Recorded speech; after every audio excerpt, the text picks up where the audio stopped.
सर्वेभ्यो नमो नमः। नमस्कार। स्वागत है आपका सरल संस्कृत सुगम संस्कृत पर और मैं हूं प्रतिभा दीक्षित। आज का वीडियो प्रत्यय से संबंधित है। प्रत्ययों को हम बहुत तरीके से बहुत बार पढ़ चुके हैं। उसी की एक श्रृंखला में आज का वीडियो 9th और 10th की जो NCERT की एक पुस्तक चलती है व्याकरण के लिए, व्याकरण विधि, उसका अध्ययन हमने पहले भी चैनल पर किया था।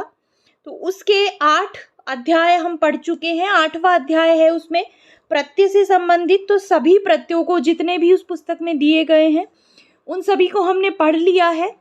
कुछ प्रत्ययों से संबंधित प्रश्न भी हम हल कर चुके हैं। तो उसी श्रृंखला में आज हम कृत्य प्रत्ययों से संबंधित प्रश्न हल करने वाले हैं। कृत्य प्रत्ययों के अंतर्गत इस वीडियो में तव्यत, अनियर, यत, ण्यत और क्यप, इन 5 प्रत्ययों से संबंधित प्रश्न हम हल करेंगे।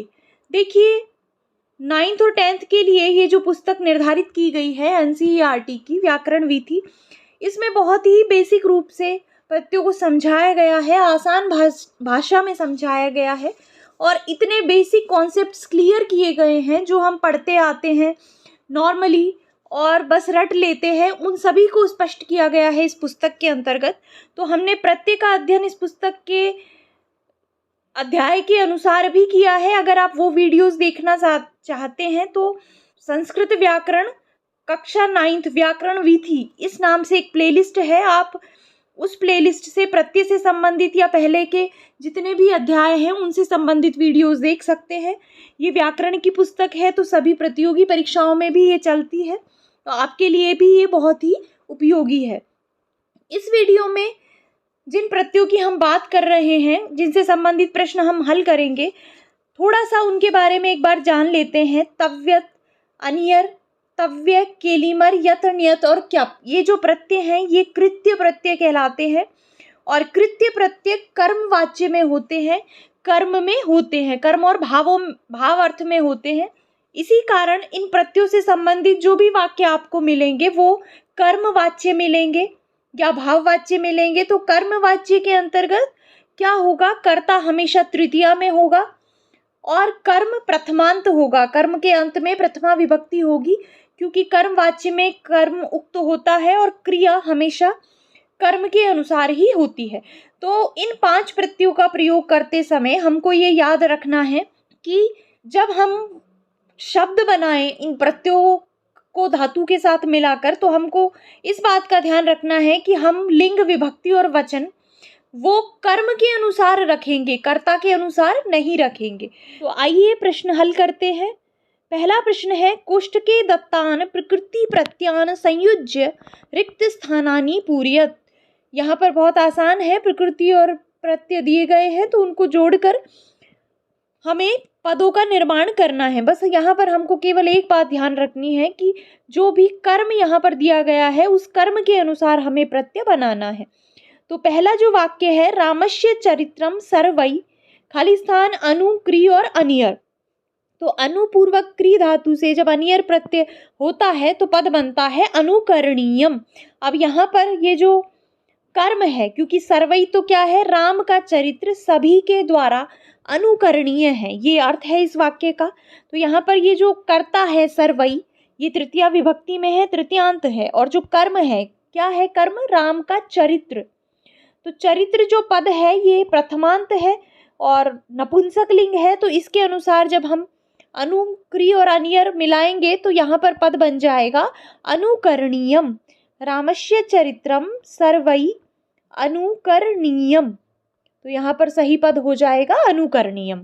दूसरा वाक्य है, बालई कंदुकम, खाली स्थान क्रीड प्लस तव्यत। तो क्रीड में तव्यत प्रत्यय जब हम लगाएंगे तो क्रीडी तव्य इस प्रकार बनेगा और यहाँ पर जो कर्म है वो भी नपुंसक लिंग का है, तो नपुंसक लिंग होने के कारण ये पद भी नपुंसक लिंग का बनेगा। तो यहाँ पर बन जाएगा क्रीडितव्यम।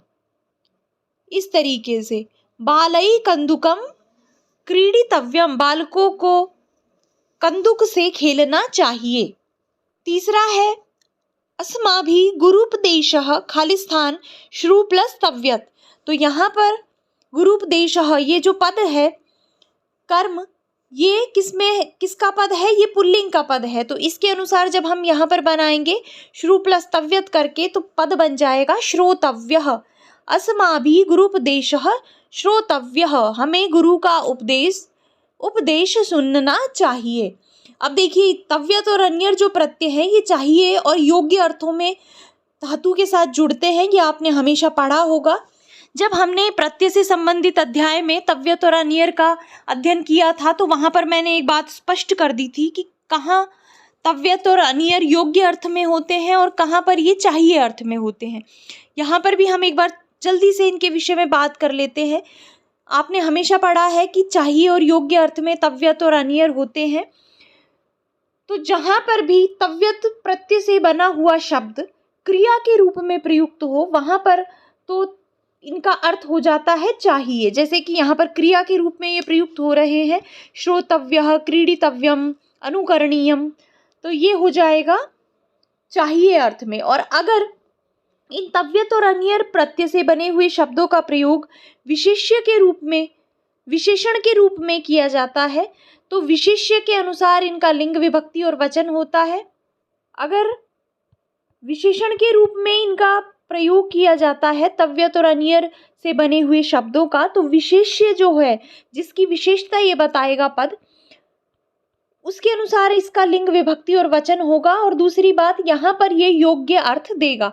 जैसे हम यहाँ पर एक वाक्य बना सकते हैं अस्माभिः श्रोतव्यः गुरूपदेशः श्रोतव्यः। हमें सुनने योग्य गुरु उपदेश को सुनना चाहिए।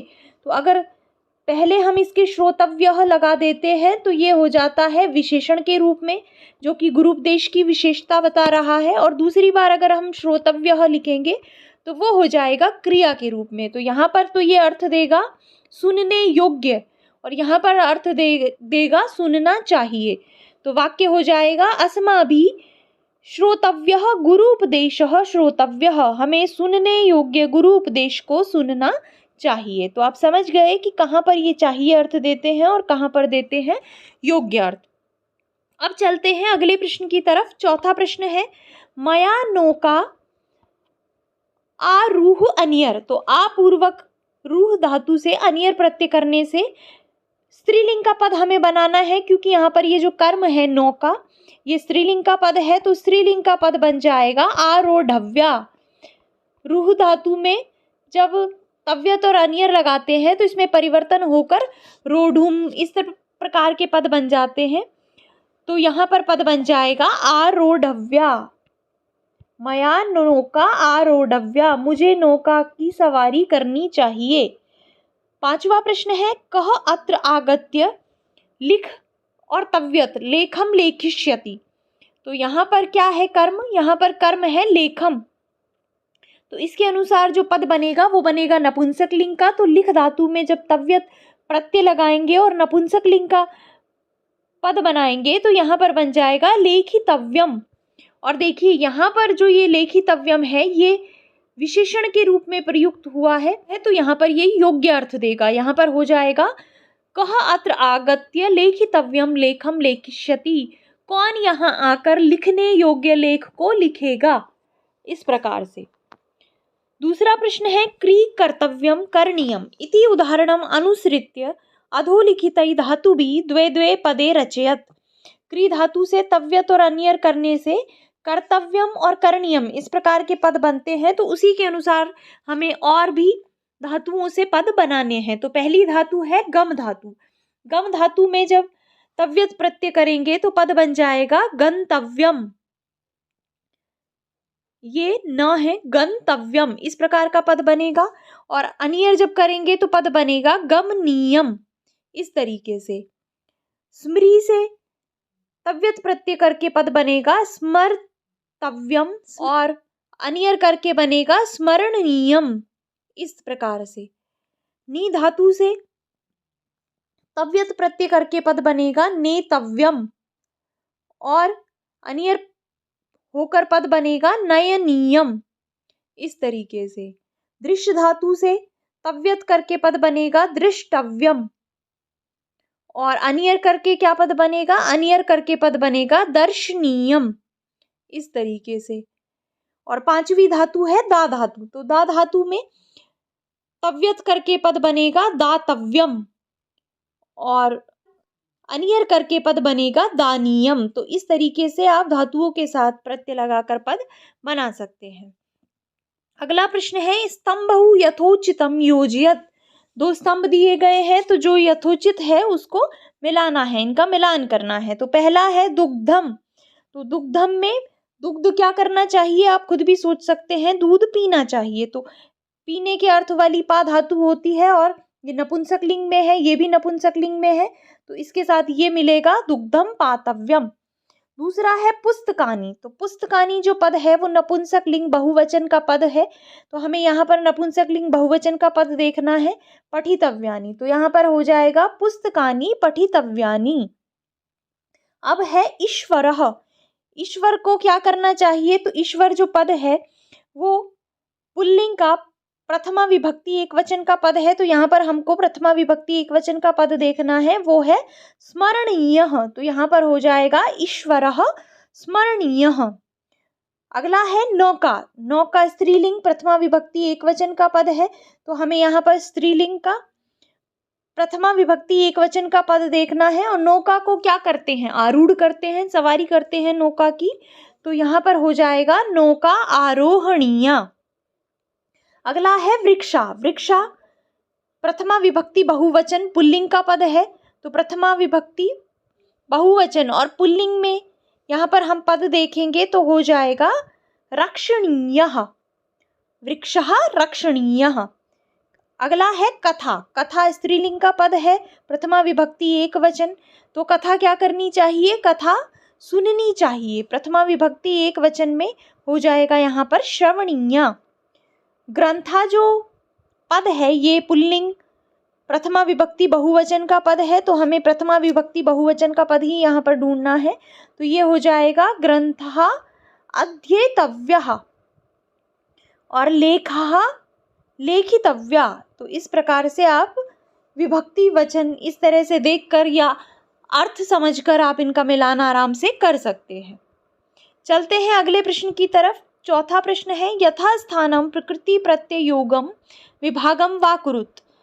पद दिए गए हैं तो वहाँ पर हमें प्रकृति और प्रत्यय को अलग करना है, और जहाँ पर प्रकृति प्रत्यय दिए गए हैं वहाँ पर मिलाकर एक पद बनाना है। तो पहला जो है इसमें वो है पेयम। पेयम में पा धातु से यत प्रत्यय करके क्या पद बनता है, पेयम। तो यहाँ पर हो जाएगा पा प्लस यत। इसी प्रकार दूसरा है दा प्लस यत। दा प्लस यत में एक पद बनेगा और वो क्या बनेगा, देयम। इस प्रकार से तीसरा है सेव्यम। सेव्यम में सेव धातु है, सेव हलंत धातु है, इसलिए कौन सा प्रत्यय यहाँ पर होगा, हलंत के साथ हो जाता है ण्यत प्रत्यय। तो सेव्यम का विच्छेद होगा सेव धातु से ण्यत प्रत्यय। चौथा है क्री प्लस ण्यत।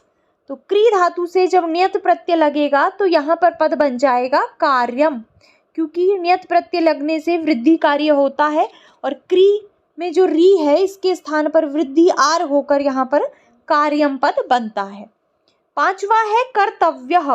कर्तव्यः में क्री धातु से और तव्यत प्रत्यय करके पुल्लिंग में पद बनता है कर्तव्यः। पांचवा है प्रपूर्वक आप धातु से तव्यत प्रत्यय करके क्या पद बनेगा, तो यहाँ पर पद बनेगा प्राप्तव्यः। प्राप्तव्य बन सकता है, प्राप्तव्या, प्राप्तव्यम, तीनों ही आपके सही होंगे क्योंकि यहाँ पर लिंग नहीं दिया गया। तो आप प्राप्तव्यः पुल्लिंग का पद बना दीजिए चाहे नपुंसक लिंग का, लेकिन इस प्रकार का पद यहाँ पर बनेगा। सातवां है स्मरणीयः। स्मरणीयः में क्या धातु होती है, तो स्मृ धातु से अनियर प्रत्यय करके पद बनता है स्मरणीयः। इस प्रकार से अगला है हस प्लस अनियर। तो हस प्लस अनियर में क्या हो जाएगा, हसनीयः या हसनीयम। इस प्रकार से यहाँ पर पद बनेगा। लेखनीयम। लेखनीयम में लिख धातु से अनियर प्रत्यय करके पद बन जाता है लेखनीयम। ये है नपुंसक लिंग का पद, तो इसके रूप इस प्रकार से चलते हैं। और अंतिम है पृच्छ धातु से तव्यत प्रत्यय। तो पृच्छ धातु से तव्यत प्रत्यय करके पद बनता है पृष्टव्यम या पृष्टव्यः। इस प्रकार से तो यहाँ पर हो जाएगा पृष्टव्यम। 5वां प्रश्न है शुद्ध पदेन वाक्य पूर्तिम कुरुत। शुद्ध पद से वाक्य पूर्ति करनी है। आपको बस ये देखना है कि यहाँ पर जो पद है उसका लिंग विभक्ति और वचन क्या है, उसी के अनुसार आपको यहाँ से सही पद को छांटना है, चुनना है। तो पहला है जलम। जलम नपुंसक लिंग का पद है, तो यहाँ पर हमको पा धातु से जब तव्यत प्रत्यय होता है तो क्या पद बनता है, पातव्यम बनता है। तो यहाँ पर जो सही पद है वो है पातव्यम। दूसरा है पाठः। तो पाठः पुल्लिंग का पद है, आपको दिखाई दे रहा है यहाँ पर। तो पठ धातु से पुल्लिंग में तव्यत प्रत्यय होकर पद बनता है पठितव्यः। तो यहाँ पर सही हो जाएगा पठितव्यः। तीसरा है शत्रुः खाली स्थान।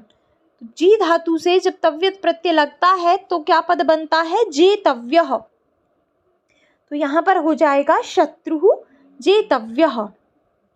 चौथा है असत्य वचनम त्याज्यम या त्याज्यः। तो असत्य वचनम ये नपुंसक लिंग का पद है, तो उसके अनुसार यहाँ पर जो सही होगा वो होगा त्याज्यम। असत्य वचन का त्याग करना चाहिए। 5वां प्रश्न है अपेयम जलम खाली स्थान त्याज्यम त्याज्यम। तो त्याज्य धातु से जब ण्यत प्रत्यय लगता है तो पद क्या बनता है, त्याज्यम। तो यहाँ पर जो सही होगा वो हो जाएगा त्याज्यम। आप इससे भी देख सकते हैं, आपको सही उत्तर तक आप पहुँच जाएंगे।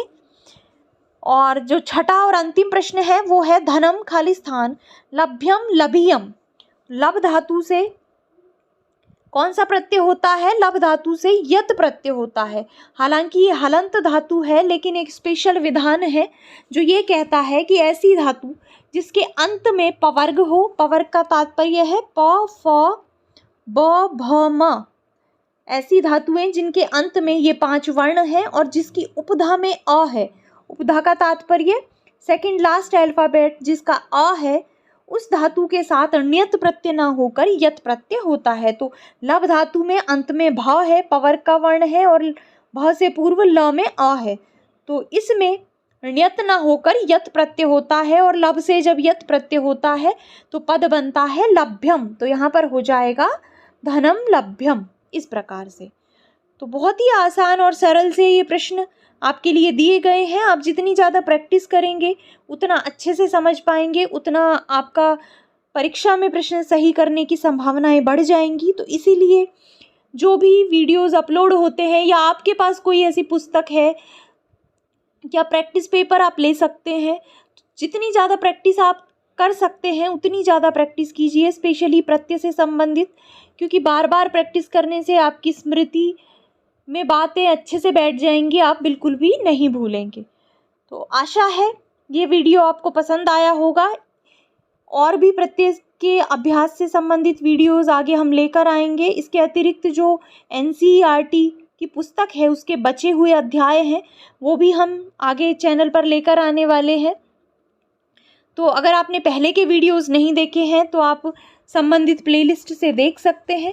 और अगर आपको ये वीडियो पसंद आया है तो आप जानने से पहले इसे लाइक कर दें, अपने मित्रों के साथ भी इसे अधिक से अधिक शेयर कर दें। और अगर अभी तक आपने चैनल को सब्सक्राइब नहीं किया है तो चैनल को सब्सक्राइब कर लें और बेल आइकन को भी प्रेस कर दें, जिससे आगे आने वाले वीडियोस के नोटिफिकेशंस आपको मिल सके। तो इस वीडियो को यहीं पे समाप्त करते हैं, मिलते हैं नेक्स्ट वीडियो में। धन्यवाद।